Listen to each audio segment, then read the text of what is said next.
Hey everyone, I'm back. I know I took a little break and it's been a crazy, I don't know, couple months or whatever it is, but today is the day.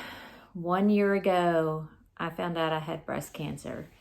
And it's the anxiety leading up to today was kind of crazy, but today's just another day. But it's amazing how one phone call can change your perspective on life, whether it be cancer or death of a family member or a major accident or so many different things can actually change the trajectory or how you feel about your life. So those of y'all that haven't watched some of my older videos, today, September 23rd 2019 at 5:04, I got the call that I had breast cancer.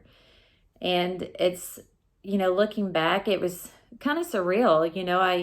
It was funny because after, it's not funny, but looking back, it's funny. Got off the call and I'm like, and Joe was in the office with me and I had him on speaker and the doctor on speaker. And I'm like, I said, Joe, what are we going to do? And he's like, well, you have two choices. You can treat it or you can die. Those are your choices and you have to make the choice of what to do. And so anyway, I made the, and that day you really just didn't know a whole lot, but I had called my mom and told her, and that was hard because she had breast cancer also. And then I called my friend Angie and told her. And the next day, Miss Dickerson at school, she had known I had gone to get the biopsy, and she's like, that was Monday. This was a Monday actually.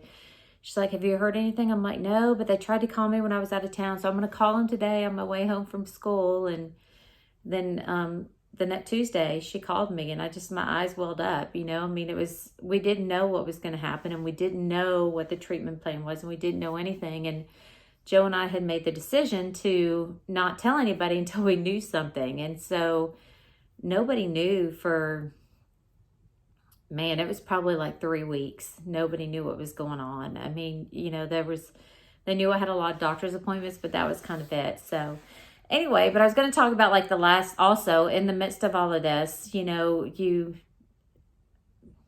life changes, today I was like, my hair has a mind of its own. It's starting to flip out in places. I mostly don't, but I have hair, so I shouldn't complain. But yesterday this whole side was sticking out. It does what it wants to do and I just kind of run with it. But I was going to talk about my last Herceptin was 2 weeks ago. And after COVID happened, so I started parking in a different tower in a different parking garage. So I've been parking the whole time in the parking garage attached to Smith Tower, and I would just walk over to the outpatient tower where the chemo floor was. And when COVID started, you started having to get screened all the time. And so I started parking in the outpatient garage because that way I would just do the one screening and not have to go through all the 2 checkpoints and all that sort of stuff. So I just started going to that parking in the other outpatient tower. Well, that Monday I had a Herceptin parked in the outpatient tower and I was fine. Tuesday I had to go meet with my surgeon, Dr. Lim, for my 6-month follow-up from my surgery. And I parked in the Smith Tower. And I was by myself because, you can't go with anybody unless, I guess you could because there were, back up. So anyway, back up. So I was doing my little loop-de-loop, and the closer I got, I always parked on the 11th floor. And it's a 12th or 13th floor garage, but I always parked.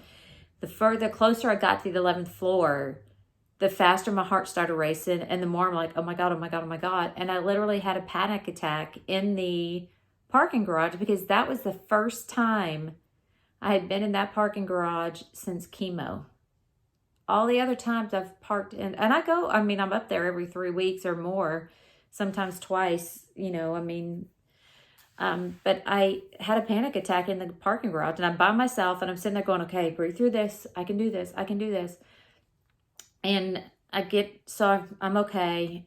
And I get out and I go inside, do my COVID screening, go up to Dr. Lim's office, and I'm sitting in the waiting room. And I'm looking at these ladies, and they were just like me. They have their hats on, and they have their I mean, we all have our mask on, but and they're going through, I don't know what time of cancer, but they're obviously going through cancer. And then you have the one who, she looks scared to death because this is probably one of her first doctor's appointments. And, there's so many triggers now. Like, there are so many things that make you flash back to that bad time. And I say bad time, I mean, let's not lie, chemo sucked. I mean, it was what it was. I did much better than a lot of people did, but it still wasn't pleasant. And the Herceptins aren't pleasant. And, now I'm getting to my, it's been a year since stories, and I have to go and do my first mammogram and ultrasound and MRI post cancer. And that, it kind of, it's scary.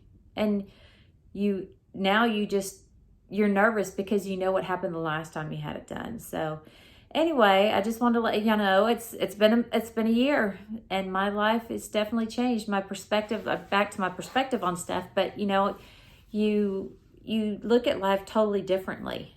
Like, the things that I thought were important are, I'm like, meh, I've lived through hell, literally,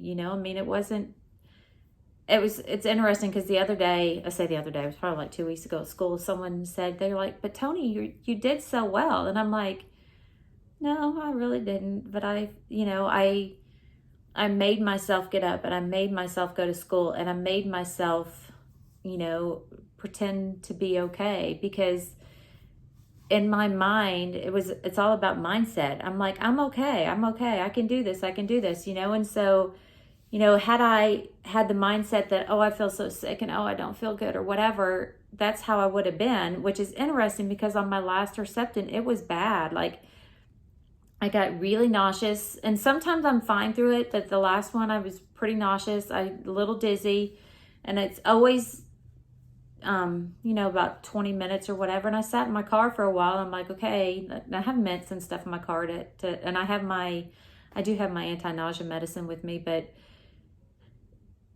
it was bad. And I'm like, and I told Joe, I said, man, I just feel so bad. I feel sick. And which doesn't always happen, but it did that day. And then I was talking to my mom, and the next day I looked at it, I'm like, did I make myself feel bad because I kept talking about how bad I felt? Whereas, during the chemo, I felt bad, but I'd say I'd fake it. I'm like, no, I'm fine. I'm great. And, so I talked myself into feeling good. So it's all about your mindset and how you handle things and how you look at it. It's all about perspective. But anyway, what I was going to say, back to how your perspective changes, there's some stuff that I'm like, meh, I'm not going to worry about it. And there's some stuff that, like, I'm adamant, like, this is what's going to happen, because you don't want life to pass you by.